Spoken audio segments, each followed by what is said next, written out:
Rowdy sheeter ಜೊತೆಗೆ ಹೋರಾಡಿ ಹುತಾತ್ಮರಾದ ಪೊಲೀಸ್ ಅಧಿಕಾರಿ ಮಲ್ಲಿಕಾರ್ಜುನ್ ಬಂಡೆ ಅವರ ಜೀವನಾಧಾರಿತ ಸಿನಿಮಾವೊಂದು ಅತಿ ಶೀಘ್ರದಲ್ಲಿ ತೆರೆಗೆ ಅಪ್ಪಳಿಸಲಿದ್ದು ಕಲಬುರಗಿಯಲ್ಲಿ ಚಿತ್ರದ ಧ್ವನಿಸುರುಳಿ ಬಿಡುಗಡೆಗೊಳಿಸಲಾಯಿತು. ಹೌದು, ರೌಡಿಗಳಿಗೆ ಸಿಂಹ ಸ್ವಪ್ನವಾಗಿದ್ದ ಮಲ್ಲಿಕಾರ್ಜುನ್ ಬಂಡೆ ಅವರು ಕಳೆದ 8 ವರ್ಷದ ಹಿಂದೆ ರೌಡಿ ಶೀಟರ್ ಬಂಧಿಸಲು ತೆರಳಿದಾಗ ಆತನ ಗುಂಡಿಗೆ ಬಲಿಯಾಗಿ ಹುತಾತ್ಮರಾದ ವೀರ ಸೇನಾನಿ ಮಲ್ಲಿಕಾರ್ಜುನ್ ಬಂಡೆಯವರ ಜೀವನಾಧಾರಿತದ ಕುರಿತು ಸಿನಿಮಾವೊಂದು ನಿರ್ಮಾಣವಾಗುತ್ತಿದೆ. ಬಂಡೆ ಸಾಹೇಬ್ ಎಂಬ ಚಿತ್ರ ಜನವರಿ ತಿಂಗಳಲ್ಲಿ ಬಿಡುಗಡೆಗೆ ಸಿದ್ಧವಾಗಿದ್ದು ಬಂಡೆ ಅಭಿಮಾನಿಗಳಲ್ಲಿ ಕುತೂಹಲ ಹೆಚ್ಚಿಸಿದೆ. ಇದೀಗ ಕಲಬುರಗಿಯಲ್ಲಿ ಚಿತ್ರದ ಹಾಡುಗಳನ್ನು ಬಿಡುಗಡೆಗೊಳಿಸಲಾಯಿತು. ನಗರದ ಎಸ್ಎಂ ಪಂಡಿತ್ ರಂಗಮಂದಿರದಲ್ಲಿ ಚಿತ್ರತಂಡದಿಂದ ಆಯೋಜಿಸಲಾಗಿದ್ದ ಕಾರ್ಯಕ್ರಮದಲ್ಲಿ ಭಾಗಿಯಾದ ಶಾಸಕ ಅಲ್ಲಂಪ್ರಭು ಪಾಟೀಲ್ ಹಾಗೂ ಬಿಆರ್ ಪಾಟೀಲ್ ಅವರು ಧ್ವನಿಸುರುಳಿ ಬಿಡುಗಡೆಗೊಳಿಸಿದರು.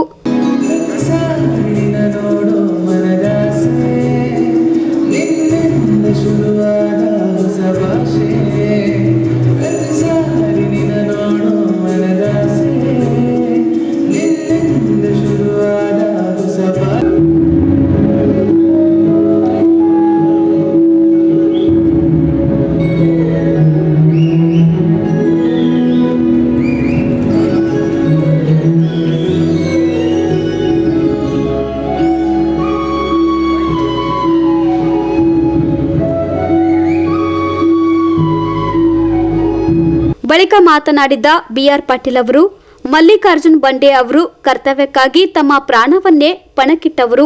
ಅವರ ಜೀವನದ ಸಾಧನೆ ಇತರರಿಗೆ ಮಾದರಿ ಎಂದರು. ಈಗ ತಾನೇ ಬಿಡುಗಡೆಗೊಂಡಂಥ ಬಂಡೆ ಸಾಹೇಬ್ ಚಲನಚಿತ್ರ ಭಾಳ ಅದ್ಭುತವಾದಂಥ ಚಿತ್ರ ಮೂಡಿ ಬಂದಿದೆ. ಇದರಲ್ಲಿ ಅನೇಕ ಜನ ಕಷ್ಟಪಟ್ಟು, ಅದು ಪ್ರೊಡ್ಯೂಸರ್ ಆಗಿರ್ಬೋದು, ನಿರ್ದೇಶಕರಾಗಿರ್ಬೋದು ಮತ್ತು ಕಲಾಕಾರರಾಗಿರ್ಬೋದು, ಭಾಳ ಉತ್ತಮವಾಗಿ ಚಿತ್ರವನ್ನು ಮಾಡಿದ್ದಾರೆ. ಇದು ಎಲ್ಲರೂ ನೋಡಬೇಕಾದಂಥ ಚಿತ್ರ. ನಾನು ನಮ್ಮ ಕಲಬುರಗಿ ಜಿಲ್ಲೆ ಅಷ್ಟೇ ಅಲ್ಲ, ರಾಜ್ಯದ ಎಲ್ಲ ಜನತೆಗೆ ನಾನು ವಿನಂತಿ ಮಾಡ್ಕೋತೇನೆ. ಬಂಡೆ ಅನ್ನುವಂಥ ಒಬ್ಬ ದಕ್ಷ ಅಧಿಕಾರಿ ಇವತ್ತು ಸಮಾಜಕ್ಕಾಗಿ ಮತ್ತು ರಾಜ್ಯಕ್ಕಾಗಿ, ದೇಶಕ್ಕಾಗಿ ಅವರು ಬಲಿದಾನವನ್ನು ಮಾಡ್ಕೊಂಡಿದ್ದಾರೆ. ಈ ಸಿನಿಮಾ ಯಶಸ್ವಿಯಾಗಿ ಓಡಲಿ, ಪ್ರತಿಯೊಬ್ಬರು ಕೂಡ ನಾವು ನೋಡಬೇಕು ಅಂತ ಹೇಳಿ ವಿನಂತಿ ಮಾಡ್ಕೋತೇನೆ. ನಂತರ ಅಲ್ಲಂಪ್ರಭು ಪಾಟೀಲ್ ಅವರು ಮಾತನಾಡಿ, ಬಂಡೆ ಅವರು ರೌಡಿಗಳ ಪಾಲಿಗೆ ಸಿಂಹ ಸ್ವಪ್ನವಾಗಿದ್ದು ತಮ್ಮ ಜೀವನವನ್ನೇ ಕರ್ತವ್ಯಕ್ಕೆ ಮುಡಿಪಾಗಿಟ್ಟು ಒಬ್ಬಂಟಿಯಾಗಿ ಹೋರಾಟ ಮಾಡಿ ಕೊನೆಗೆ ವೀರ ಮರಣ ಹೊಂದಿದ್ದ ದಕ್ಷ ಪೊಲೀಸ್ ಅಧಿಕಾರಿ ಎಂದು ಅಭಿಪ್ರಾಯಪಟ್ಟರು. ಯಾಕೆ ಇಂಥವೆಲ್ಲ ಕಾರ್ಯಕ್ರಮ ನಡೀಬೇಕಂದ್ರೆ ಮುಂದೆ ಬರ್ತಕ್ಕಂಥ ಯುವ ಪೀಳಿಗೆಗೆ ಒಬ್ಬ ದಕ್ಷತೆಯಿಂದ, ಪ್ರಾಮಾಣಿಕತೆಯಿಂದ, ತನ್ನ ಕರ್ತವ್ಯ ನಿಷ್ಠೆಯಿಂದ ಮಾಡಿದ ಫಲವಾಗಿ ಇವತ್ತು ಬಂಡೆ ಸಾಹೇಬರಿಗೆ ಇಂಥ ಒಂದು ಗೌರವ ಸಿಗ್ತದೆ, ಸಮಾಜ ಎಂದು ಮರೆಯುವುದಿಲ್ಲ ಅಂತಕ್ಕಂಥ ವಿಶ್ವಾಸ ಮೂಡ್ತಕ್ಕಂಥ ರೀತಿಯಲ್ಲಿ ಅವರು ಕೂಡ ಆ ನಿಟ್ಟಿನ ದಾರಿಯಲ್ಲಿ ಹೋಗ್ತಕ್ಕಂಥ ವಿಚಾರ ಬರಲಿ ಅಂತಕ್ಕಂಥ ಉದ್ದೇಶದಿಂದ ಇಂಥ ಸಮಾರಂಭಗಳು ನಡೀತಾ ಇವೆ. ನಮ್ಮನ್ನು ಕರೆಸಿ ಅವರು ಮಾತನಾಡಲಿಕ್ಕೆ ಅವಕಾಶ ಮಾಡಿಕೊಂಡಿದ್ದಕ್ಕಾಗಿ ನಮಗೆ, ಯಾಕಂದರೆ ನಾನು ಅವರ ಸಾವಿನ ನಂತರ ಅವರ ಗ್ರಾಮದವರು ಕೂಡ ಹೋಗಿದೆ. ಅಲ್ಲಿ ದೊಡ್ಡ ಕಲ್ಲು ತೂರಾಟ ಆಯಿತು. ಹೋಮ್ ಮಿನಿಸ್ಟರ್ ಜೊತೆಗೆ ಹೋಗಿದ್ದೆ ನಾನು, KJ ಜಾರ್ಜ್ ಜೊತೆಗೆ. ಇಂಥವೆಲ್ಲ ಅನೇಕ ಸಂದರ್ಭಗಳಲ್ಲಿ ಕೂಡ ನಾನು ಕೂಡ ಭಾಗವಹಿಸಿದ್ದೆ. ಮತ್ತು ನಮ್ಮ ಉಸ್ತುವಾರಿ ಸಚಿವರಾದಂಥ ಕಮರುಲ್ ಇಸ್ಲಾಂ ಸಾಹೇಬರು ಕೂಡ ಅವರು ಕೂಡ ಭಾಗವಹಿಸಿದ್ರು ಅಂತಕ್ಕಂಥ ಮಾತನ್ನು ಹೇಳಿ ನನಗೆ ಮಾತನಾಡಲಿಕ್ಕೆ ಅವಕಾಶ ಮಾಡಿಕೊಟ್ಟಿದ್ದೆ. ತಮ್ಮ ಸೇವಾವಧಿಯಲ್ಲಿ ರೌಡಿಗಳನ್ನು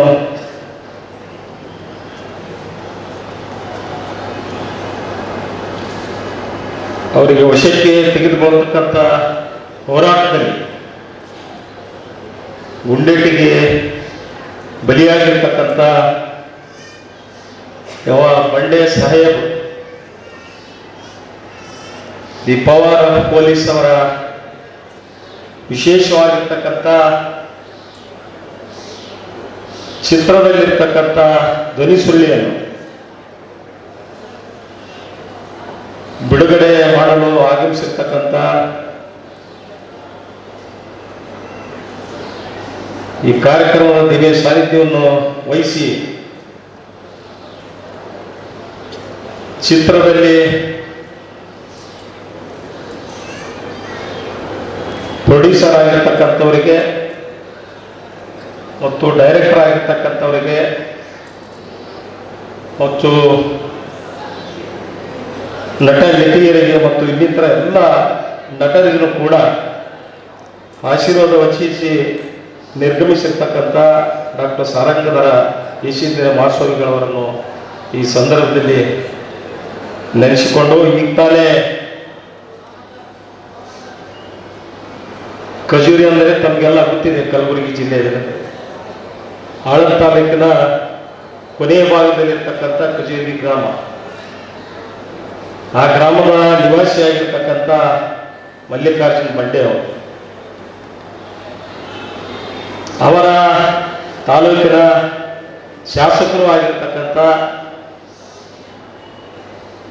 ಮತ್ತು ರೈತರ ಚಿಂತಕರು ಆಗಿರ್ತಕ್ಕಂಥ ಸನ್ಮಾನ್ಯ BR ಪಾಟೀಲ್ರವರು ಭಾಳ ಅನೇಕ ವಿಚಾರಗಳನ್ನು ಮಾತನಾಡಿ ಈಗಾಗಲೇ ನಿರ್ಗಮಿಸಿದ್ದಾರೆ. ಜೊತೆಗೆ ವೇದಿಕೆ ಮೇಲೆ ಯಾವ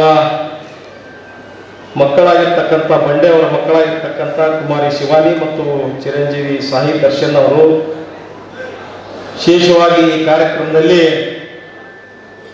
ಚಿತ್ರನಟ ಮತ್ತು ನಟಿಯರು ಎಲ್ಲರೂ ಕೂಡ ವೇದಿಕೆ ಮೇಲೆ ಆಸೀನರಾಗಿ ಈ ಕಾರ್ಯಕ್ರಮವನ್ನು ಉದ್ಘಾಟಿಸಿದ್ದಾರೆ. ಬಹುಶಃ ಈ ಸಂದರ್ಭದಲ್ಲಿ ನಾನೇನು ಹೆಚ್ಚಿಗೆ ಮಾತನಾಡಕ್ಕೆ ಹೋಗೋದಿಲ್ಲ.